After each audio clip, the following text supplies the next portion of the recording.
was contestant number 5. It is time for contestant number 6, ladies and gentlemen.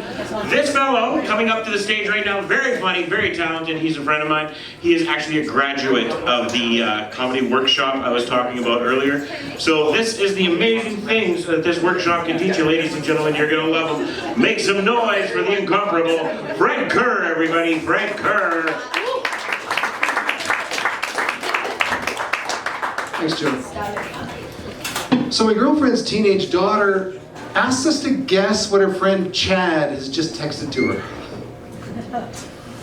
I just said, please God, please, not a dick pic.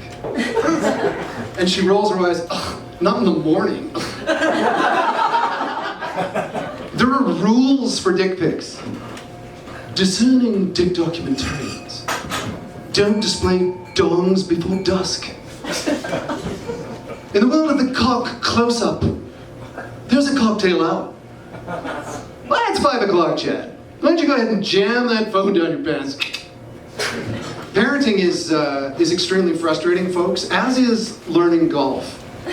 As a rookie golfer, I hit maybe 5% of my golf shots the way I like. That's still better odds than parenting, though.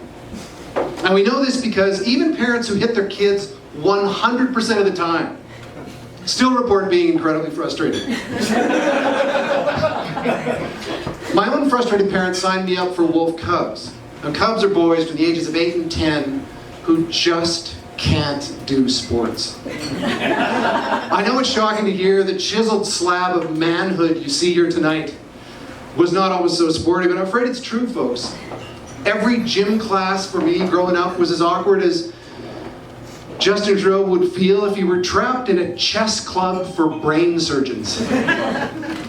I realized that my own athletic ability was going to doom my kids to become Cubs. I became a Cub leader myself, mostly out of guilt.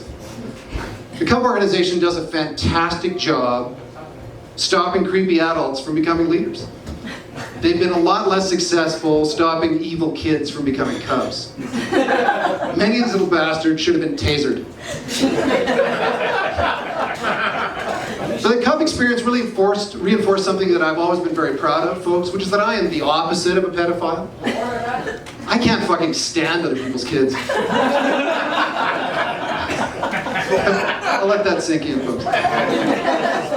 Folks, speaking of unwanted children, you might have heard that there's a global shortage of sperm donors, and that some fertility doctors have taken advantage of this by using their own semen to fertilize patients' eggs. It sounds bizarre, but it's happening all over the world. I guess these clowns figure the victims should just be grateful to have a doctor in the family.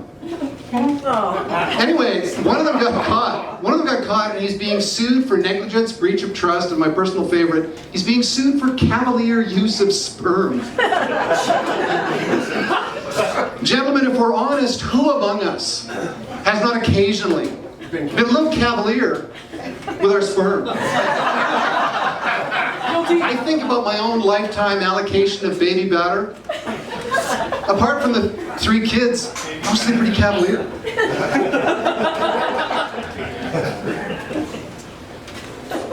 Cavalier baby batter. Yeah, so, you know, in these unprecedented times that we're in, sometimes a man's thought turns to the biggest questions in life, right? Like, why does every male porn star need a gigantic baby arm in his pants? Who's this for? Look, men are depressed enough that for many of us, sex amounts to occasionally being alone with our thoughts, possibly lubricated with our own lonely tears. We don't need to be body shamed by these giant porn schlongs. Just at a vulnerable moment when we're trying to get, maybe a little cavalier with our sperm. So my advice to you youngsters, you kids just out there taking those first tentative trips on your porn pilgrimage, switch to Japanese.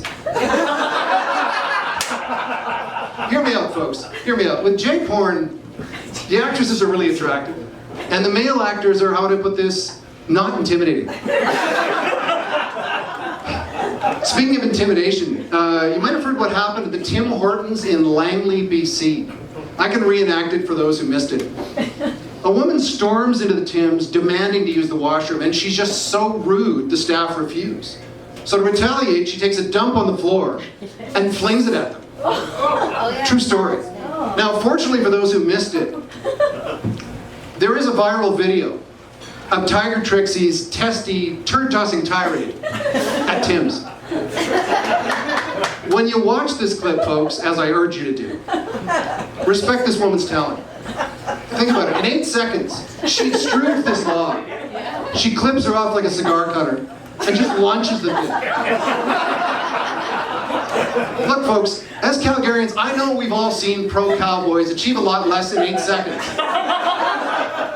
At the greatest outdoor show on earth, not only did this woman demonstrate impeccable sphincter control, she did not throw like a girl. No, this lady flung around the building like a coked up chimpanzee playing shortstop. I'm Fred Kerr, thanks for your time.